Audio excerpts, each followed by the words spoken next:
Chelsea could beat Manchester United to the signing of Torino striker Andrea Bellotti because the 23-year-old, who has an £84 million release clause, wants to play in the Champions League. There's a lot of teams circling him. I think the price tag is ridiculous. The player himself has come out and said that the price tag is ridiculous and he's definitely not worth that sort of money.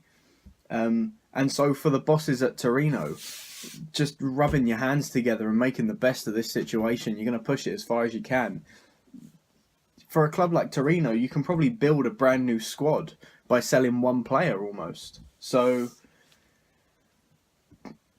good on that. Good on the management there. Good on Torino. I'm sure they'll build extremely well with the money they get if they do sell him.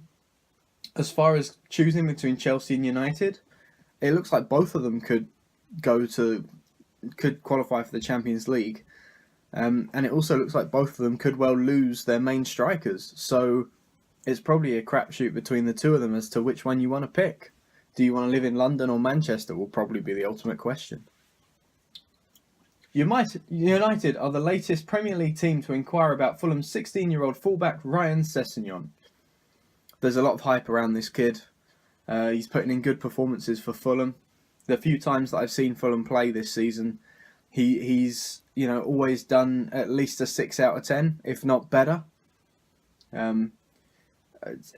Is his projected, is his quality as good as what some people are saying? Well, no, obviously not. Every young player in world football gets hyped up to the max nowadays. Forever hearing about the new Messi or the new Pogba or the new Neymar or something. I don't know. We'll see. I'm sure at some point he'll move to a bigger club. We'll just have to wait and see which club that is. Manchester City boss Pep Guardiola is prepared to offer Kelechi Iheanacho to Borussia Dortmund as he tries to sign the 20-year-old's fellow striker Pierre-Emerick Aubameyang. Aubameyang has come out and said he doesn't ever want to play in the Premier League. Just let it be. If he doesn't want to come to England, he's not going to come to England. He's already come out and said that his dream move would be to Real Madrid or Barcelona. I think he said Real Madrid. If you're a Madrid manager or if you're Florentino Perez right now, why are you not looking to make someone's dream move, especially if they have the quality of Pierre-Emerick Aubameyang? Claude Puel may not be Southampton manager next season, with the club having failed to match last season's 6th place finish.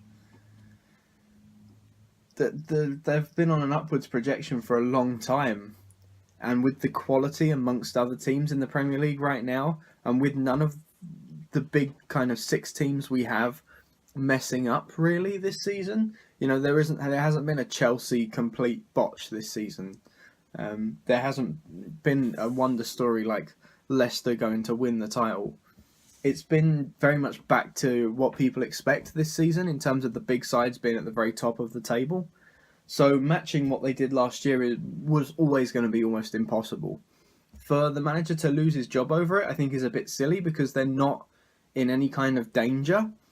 They're very safe in mid-table, and I think that's where the club should want to be. If they wanted to do better than that, they shouldn't have sold all of their top stars a few seasons ago, and they shouldn't continue to sell their top stars each season running. Everton are trying to close a £7 million deal for the 19-year-old Nigerian winger Henry Onyekuru, who plays at his club football at KAS Eupen. I don't know where KAS Eupen are, and I don't know who Henry whatever his name is. Sorry about my pronunciation. But if Everton are looking to sign him for that amount of money, he can't be bad.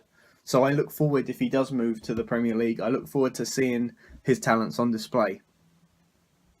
Manchester United goalkeeper and Real Madrid target David De Gea has left the Spanish side furious by sending a message to his former Atletico Madrid teammates saying they will beat their city rivals in the Champions League semi-finals. Why would you do anything to mess up a move that you want, apparently, if he does want that move? And there's no smoke without fire. So where have these rumours been coming from then if the player himself doesn't actually want to move to Real Madrid? Would this kind of thing derail a whole move like that? I'm not entirely sure it's that a grievous mistake. He's just wishing his friends good luck. So I don't think it should count too much against him. But at the same time, why would you do anything to mess up a big move like that? Atletico Madrid defender Theo Hernandez, Arsenal fullback Hector Bellerin, and Liverpool forward Philippe Coutinho and Paris Saint-Germain midfielder Marco Verratti will be summer transfer targets for Barcelona, but the club must sell before they can buy. Okay? If they're looking for a complete reshuffle, get some of the older players out, some new younger ones in, which it looks like they're trying to do, those are all very viable options for the club. I think probably Bellerin is the most likely out of those, simply because he came from the La Masia Academy, from Barcelona's youth academy, and so obviously comes from that region and knows it very well. And I've spoken before about how I think it's going to be a very Cesc Fabregas situation, in that he will go back to Barcelona at some point. The rest of them, though, they'd obviously all be great signings, but we'll have to see who they sell first, Barcelona, if this is indeed true. There's been reports about Ada Turan wanting to leave the club. Iniesta's getting on a little bit now. Reports apparently that Neymar could be leaving for big money. So we'll have to wait and see. Barcelona defender Jordi Alba has expressed his frustration at his lack of playing time this season, amid interest from Manchester United. For some reason, Jose Mourinho seems determined to get a new left-back at Manchester United. If Jordi Alba is frustrated and wants to leave Barcelona, I see no reason why Manchester United couldn't be a great destination for him. Then the only question is what's going to happen to Luke Shaw. Arsenal defender Laurent Koscielny is a target for the Gunners' Premier League rivals Manchester City and Ligue 1 side Marseille. Marseille are looking to sign up every top French talent there is apparently at the moment. They've got new money, but they want to keep homegrown kind of at the centre of their squad, which is amicable.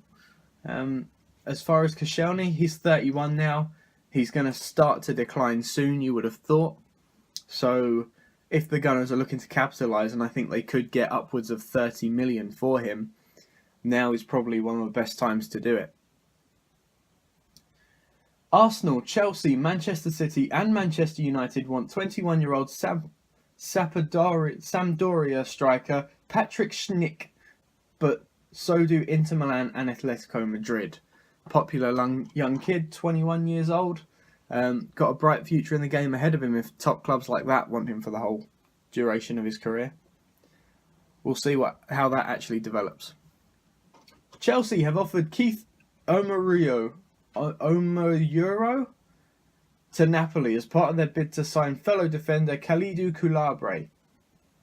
Here, take this B-team talent for one of the best centre-backs in world football right now. If it's a make-weight in the deal and there's also large amounts of money moving, if it pushes it over the edge, I'm sure Chelsea won't be worried.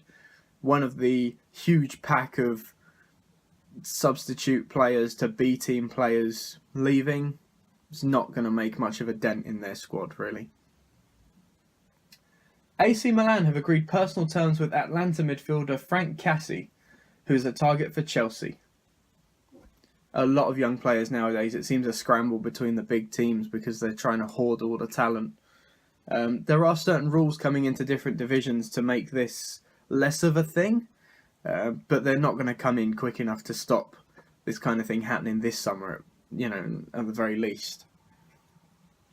Sunderland goalkeeper Jordan Pickford has been linked with a surprise move to Newcastle United, but the 23-year-old has insisted he will never sign for the Black Cats' fierce rivals.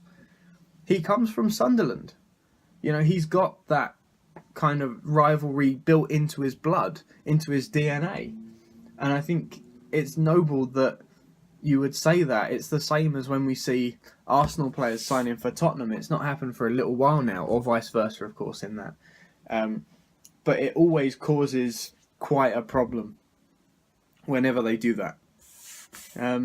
and it just turns both sets of fans against you. Most recent kind of view on this is Adebayor, who played for Arsenal, then moved to City, then went to Tottenham after that. And eventually, I mean, he didn't help his own situation, but eventually both sets of fans just grew to dislike him. And finally, Daley Blind's girlfriend has found a new way to show her support for the Manchester United defender. She attended Sunday's game against Swansea with a group of friends, all of whom were sporting Team Blind caps. This seems to be more of a common thing coming into supporting nowadays, is wacky ways to support your team. And going back on the timelines, we've always had face paint, and each team has, I'm sure, a famous supporter, like, for instance, the Portsmouth guy who's got like the stupid hat and the dreadlocks and all the tattoos and that. Every team seems to have a gimmick nowadays, so if it works for them, good on them. If Daley Blind's trying to make some extra money on the side by selling shirts and caps and things, good on him, I guess. Try and get something a bit more long term than just football. But anyway, that's all we've got time for today. Well, I've got to the bottom of the list. Thank you all for watching. See you next time.